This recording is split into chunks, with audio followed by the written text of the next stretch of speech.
नमस्कार दोस्तों, मेरा नाम है प्रदीप चौहान। बात समझनी है तो पूरी सुननी होगी। और आज दिन रविवार का है, आप लोग आराम कर रहे होंगे, तो मुझे लगा कि चलिए थोड़ा अंधभक्तों की आंख खोलने का काम करते हैं। आज मैं जो बताने वाला हूँ, शायद अंधभक्तों को, अगर अंधभक्त कोई ये चैनल देख रहा है, मेरा वीडियो देख रहा है, तो आपको थोड़ा सा झटका लग सकता है। थोड़ा तैयार रहिएगा, क्योंकि आपका फेवरेट टॉपिक, आपके जो पंचिंग बैग है, उसको लेके कुछ ऐसी जानकारी मैं आपको देने वाला हूं जो आपने सोचा भी नहीं होगा। आपके होश फाख्ता हो जाएंगे। जी हाँ, मैं बात कर रहा हूं राहुल गांधी की। राहुल गांधी की वो चीज़ आपको बताने वाला हूं। अगर अंधभक्त हैं तो दिल थाम के रखिएगा ज़रा, क्योंकि आपके मोदी जी से अगले 7 जन्म में ये चीज़ नहीं होने वाली। जी हाँ, आपको देखिए, आपके सामने ये बीजेपी के नेता है रविशंकर प्रसाद, इनकी स्टेटमेंट है। और बीजेपी के पूरे नेता, अंधभक्त सब आजकल परेशान हो रखे हैं कि राहुल गांधी होली के वक्त में वियतनाम क्या कर रहे थे, भारत में क्यों नहीं थे। पूर्व प्रधानमंत्री मनमोहन सिंह की मृत्यु के बाद भी राहुल गांधी वियतनाम क्यों चले गए थे। राहुल गांधी देशद्रोही काम करते हैं, राहुल गांधी जो है वो देश के विरोध में काम कर रहे हैं, फलां फलां फलां, कितनी कहानियां पकाई आपने, अभी भी पक रही है। मुझे समझ नहीं आ रहा है कि किसी की निजी यात्रा को लेकर बीजेपी को तकलीफ क्यों होती है। बीजेपी को प्रेस कॉन्फ्रेंस करके इतने सीनियर नेता को सवाल पूछने की क्या ज़रूरत है। भाई, आपके पास तो सरकार है, आपकी एजेंसीज है, पता लगाइए राहुल गांधी वियतनाम क्यों गए हैं। आपके लिए कौन सा मुश्किल है पता लगाना कि राहुल गांधी वियतनाम में क्या कर रहे हैं। आपकी खुफिया एजेंसीज हैं, बहुत कुछ है आपके पास, लेकिन नहीं, प्रेस कॉन्फ्रेंस करके एक नैरेटिव बनाने की कोशिश कर रहे हैं। और अंधभक्त एक इमेज बनाने की कोशिश करते हैं कि या तो राहुल गांधी की ऐसी इमेज बनाओ कि लगे लोगों को कि अय्याश है, या किसी को लगे नहीं ये तो एंटी इंडिया काम करता है। तो बार बार सवाल पूछे जा रहे हैं कि राहुल गांधी वियतनाम क्यों जाते हैं, राहुल गांधी वियतनाम क्यों जा रहे हैं। चलिए मैं बता देता हूँ आपको आज वियतनाम क्यों बता रहे हैं, क्यों जा रहे हैं। कुछ लोगों ने और भी ये वीडियो बनाया है बताने के लिए कि राहुल गांधी वियतनाम क्यों जा रहे हैं, लेकिन वो सही वीडियो नहीं है। सही मैं बताता हूँ आपको कि राहुल गांधी वियतनाम क्यों जा रहे हैं। और ये समझने के लिए कोई बहुत बड़ा एक्सपर्ट होने की ज़रूरत नहीं, बहुत बड़ा गणित बिठाने की ज़रूरत नहीं है। अगर थोड़ा सा इसका इस्तेमाल करो तो खुद आपको मालूम पड़ जाएगा। थोड़ी सी रिसर्च करिए, थोड़ा सा सिस्टम पे बैठिए, रिसर्च कीजिए, थोड़ा अकल का इस्तेमाल कीजिए। अगर पढ़े लिखे हैं तो उसका फ़ायदा उठाइए, समझ में आ जाएगा कि राहुल गांधी वियतनाम क्यों गए या क्यों जाते रहते हैं। इसके लिए आपको थोड़ा पीछे ले जाता हूँ। ये देखिए, ये हेडलाइन तो पढ़ी होगी। ये हेडलाइन पढ़ के उस वक्त बहुत लोगों को मिर्ची लगी थी, जब लोगों को, अंधभक्तों को पता लगा था कि राहुल गांधी ब्लैक बेल्ट है, वो भी मार्शल आर्ट की एक फॉर्म अकीडो में। अकीडो को लेके ब्लैक बेल्ट है, अकीडो फॉर्म में। ये याद है हेडलाइन? नहीं याद? तो चलिए आपको फिर एक दिखाता हूँ। ये पिछले साल का याद है, हरियाणा के एक मार्शल आर्ट स्कूल जिसको डोजो बोलते हैं, ये भी बता दूं अंधभक्तों को जिनको नहीं पता होगा आप लोगों को। डोजो बोलते हैं, मार्शल आर्ट का ट्रेनिंग सेंटर जो होता है, जो स्कूल होता है, उसको डोजो बोलते हैं। राहुल गांधी इस डोजो में गए थे और यहाँ पर अपने मार्शल आर्ट स्किल्स बच्चों के साथ एक्सपीरियंस शेयर किया था, उन्हें सिखाया था। यहाँ भी उन्होंने बताया था कि वो डोजो, इस डोजो में आके कि वो अकीडो में मार्शल आर्ट है और भी दूसरे मार्शल आर्ट की प्रैक्टिस करते हैं, लेकिन ब्लैक बेल्ट अकीडो फॉर्म में है। याद आया ये वीडियो देख के? कुछ अभी भी नहीं याद आ रहा तो फिर आपकी अकल का मैं कुछ नहीं कर सकता। दरअसल ये मैं आपको इसलिए दिखा रहा हूं कि राहुल गांधी का पहला प्यार वियतनाम में है। अब आप कहोगे कि ये मार्शल आर्ट दिखा के राहुल गांधी के पहले प्यार से क्या संबंध है, ये क्या जोड़ने की कोशिश कर रहे हैं। जब राहुल गांधी इस डोजो में गए थे, और उससे पहले भी 1-2 बार राहुल गांधी बता चुके हैं, ध्यान से सुना कीजिए अंधभक्त, तो थोड़ा ध्यान से सुना करो। राहुल गांधी कई बार बोल चुके हैं कि मार्शल आर्ट उनका पहला प्यार है। जी हाँ, मार्शल आर्ट उनका पहला प्यार है और मार्शल आर्ट में अकीडो उनका पसंदीदा है, और इसी की प्रैक्टिस के लिए वो वियतनाम जाते हैं। कान खोल के सुनिए, राहुल गांधी अकीडो की प्रैक्टिस के लिए वियतनाम जाते हैं। अब फिर अंधभक्त सवाल पूछेंगे कि वियतनाम ही क्यों गए अकीडो की प्रैक्टिस के लिए, और भी बहुत सारी जगह है। अरे भाई, कोई मार्शल आर्ट जो करता हो, जो मार्शल आर्टिस्ट हो, उससे पूछिएगा कि उनको प्रैक्टिस करने के लिए कैसा डोजो चाहिए होता है या कहाँ जाना पसंद करते हैं। सबकी अपनी अपनी पसंद होती है। मार्शल आर्ट के लिए जो जितनी एशियन कंट्रीज़ है, जैसे Japan, Korea, Malaysia, Thailand, Vietnam, ये बेस्ट मानी जाती है मार्शल आर्ट की प्रैक्टिस के लिए ये जो देश है। और अकीडो में राहुल गांधी स्पेशली वियतनाम इसलिए जाते हैं कि वहाँ पर एक शख्स हैं जिनका नाम है शायद डेंग वैन फाट, मास्टर डेंग वैन फाट, जो 70 साल के हैं इस वक्त। और वियतनाम में उन्होंने अकीडो की फाउंडेशन रखी थी। जब वो 13 साल के थे, 13 या 14 साल के, जापान से वहाँ गए थे। वहाँ उनको फाउंडर माना जाता है अकीडो मार्शल आर्ट का। उनके वहाँ पर स्कूल्स हैं, डोजोज हैं, जहाँ पर बहुत शानदार प्रैक्टिस की जाती है। और उनकी एक वो है, वो फेमस है एक अलग तरह के जो है वो अकीडो को लेके, उनका जो स्टाइल ऑफ ट्रेनिंग है उसको लेके, उनके स्कूल में जो ट्रेनिंग होती है। राहुल गांधी उन्हीं स्कूल में ट्रेनिंग के लिए जाते हैं। भारत में बहुत से मार्शल आर्टिस्ट हैं जो एक एक हफ्ता 10-10 दिन की ट्रेनिंग के लिए, कोई थाईलैंड जाता है, कोई जापान जाता है, कोई चाइना जाता है, कोई कोरिया जाता है, कोई वियतनाम जाता है, कोई इंडोनेशिया जाता है। जैसे कुछ मार्शल आर्ट ऐसे हैं जिनकी प्रैक्टिस के लोग भारत आते हैं, साउथ इंडिया में आते हैं। जैसे मैं नाम भूल रहा हूँ अपना, केरल का मशहूर जो मार्शल आर्ट है उसकी प्रैक्टिस के लिए आते हैं। उसी तरह से अलग अलग देशों में लोग प्रैक्टिस के लिए जाते हैं। राहुल गांधी अकीडो की प्रैक्टिस के लिए जाते हैं डेंग वैन फॉट के स्कूल में। फाट या फट जो भी है, माफ़ कीजिएगा अगर मैं गलत नाम बोल रहा हूँ, वहाँ पर प्रैक्टिस के लिए जाते हैं। ये है राहुल गांधी की वियतनाम यात्रा का राज, वियतनाम यात्रा का सच।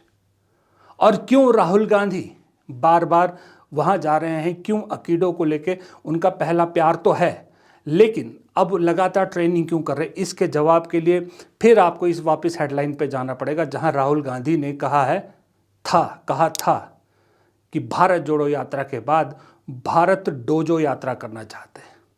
जी हाँ, भारत डोजो यात्रा, यानी राहुल गांधी पूरे देश में मार्शल आर्ट के स्कूल, ट्रेनिंग सेंटर्स खोलना चाहते हैं।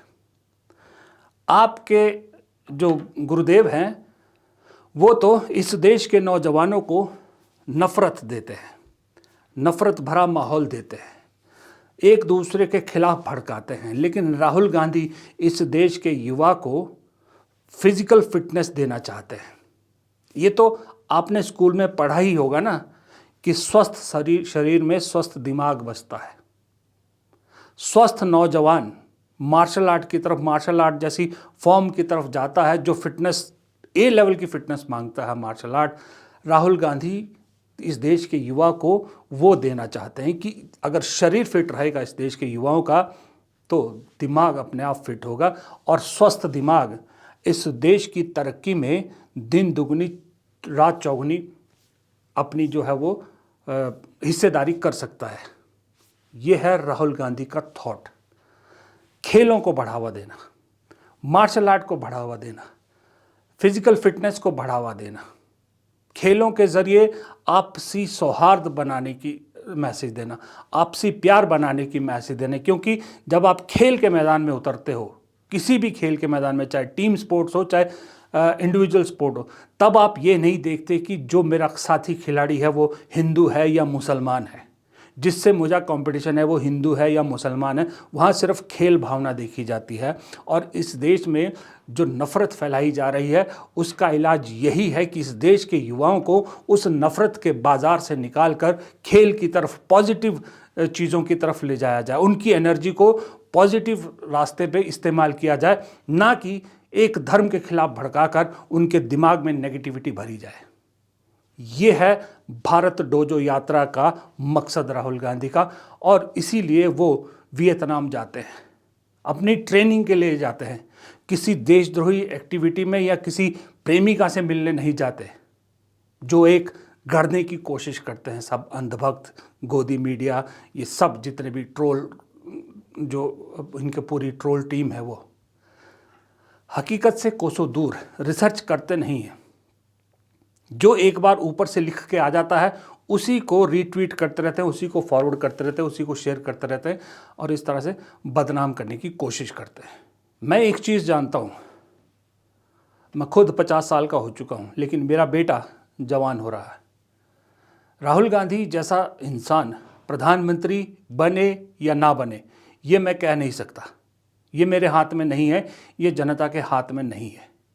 लेकिन राहुल गांधी जैसा आदमी सभ्यता के लिए, समाज के लिए बहुत ज़रूरी है, जो कम से कम एक रिस्पॉन्सिबल पोजीशन पे बैठ के सांसद हमारे प्रतिनिधि होते हैं, उसका निर्वहन करते हुए वो कुछ तो पॉजिटिव चीज़ इस समाज को देने की कोशिश कर रहा है, कुछ तो पॉजिटिव देने की कोशिश कर रहा है। वो कम से कम दिमाग में नफरत तो नहीं भर रहा है। मैं मान सकता हूं कि प्रधानमंत्री बनने की उनमें क्वालिटी ना हो, शायद कह रहा हूं मैं, लेकिन जो राहुल गांधी ये जो कर रहे हैं ना, युवाओं को स्पोर्ट्स की तरफ ले जाने की कोशिश कर रहे हैं, और वो जो एक नारा देते हैं, मोहब्बत के नफ़रत के बाज़ार में मोहब्बत की दुकान, इसमें अगर राहुल गांधी 5, 7, 10% भी कामयाब होते हैं, मैं कहूँगा इस देश के बेहतरीन नेताओं में मैं उन्हें रखूँगा, पहली पंक्ति की कतार के नेताओं में रखूँगा, कि कुछ तो उन्होंने, कोई तो ऐसा नेता है आज के वक्त में जो अपनी रिस्पॉन्सिबिलिटी निभा रहा है, जो समाज को पॉजिटिव चीज़ दे रहा है। लेकिन अंधभक्तों की समझ में ये बात नहीं आएगी कि पॉजिटिविटी क्या होती है। इन्हें अभी मैं यहाँ से कह दूँ कि राहुल गांधी जो है वो मुसलमानों के साथ मिलके ये कर रहे हैं, वो कर रहे हैं, तो देखिए मेरा वीडियो भी कैसे वायरल हो जाएगा, देखिए कैसे फटाफट से मेरी बातों को रातों रात करोड़ों लोगों तक पहुंचा दिया जाएगा। लेकिन जो मैं सही बात बोल रहा हूं, कि पॉजिटिव बात बोल रहा हूं, कि राहुल गांधी का मकसद कितना सही है वियतनाम यात्रा का, इसको मेरे कमेंट बॉक्स में गालियों से और उनसे पता नहीं क्या क्या लिख के भर दिया जाएगा। लेकिन ये गलती अंधभक्तों की नहीं है, उनकी सोच ऐसी बना दी गई है, उनके भेजे में दिमाग की जगह गोबर भर दिया गया है, और जब गोबर भरा हो तो ऐसे ही कमेंट आपको देखने सुनने को मिलते हैं, और ऐसी ही सोच देखने को मिलती है। इधर युवाओं को देखिए, मैं क्यों राहुल गांधी की एक नेता के तौर पर तारीफ कर रहा हूँ, कि युवाओं के लिए कितनी चीज़ें वो पॉजिटिव सोच रखते हैं। मार्शल आर्ट का, फिजिकल फिटनेस का, मेंटल फिटनेस का, पॉजिटिव एटीट्यूड का मैंने आपको बता दिया। दूसरी तरफ आज की डेट में राहुल गांधी का पूरा फोकस युवाओं के रोजगार को लेकर है।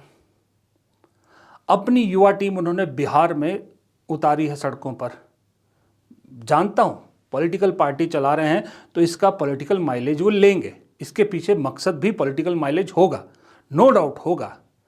लेकिन 5% भी, अगर 5% भी उस यात्रा के पीछे ये है कि भाई इसी बहाने कुछ तो पार्टियां नौकरी देने के लिए, युवाओं के रोजगार के लिए कुछ करें, चाहे 5% ही इसका पॉजिटिव रिजल्ट निकले, तो वो कंट्रीब्यूशन भी इस कन्हैया कुमार की पलायन रोको रोजगार दो यात्रा का इस समाज के लिए बहुत है। बिहार के लोगों में, बिहार के युवाओं में इतनी फ्रस्ट्रेशन इस वक्त भर चुकी है, जिसका उदाहरण कुछ दिन पहले आपने पटना में देखा था।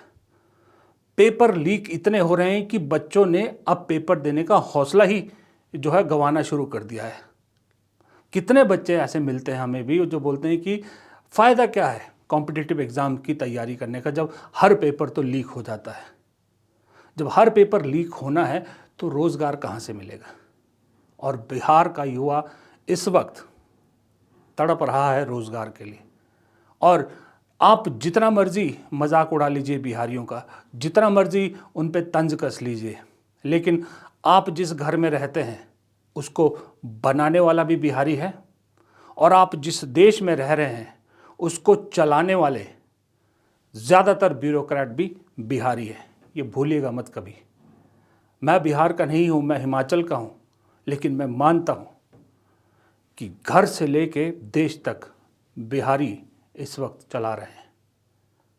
आप जिस आलीशान या छोटे या मिडिल क्लास जिस मर्जी साइज़ के घर में रह रहे हो, देखिएगा कभी घर बनते हुए। अगर 10 मज़दूर वहाँ लगे हैं तो 10 में से 8 मज़दूर या 7 मज़दूर कम से कम बिहार के होते हैं, 2-3 यूपी के होते हैं। वो आपके लिए तैयार करते हैं।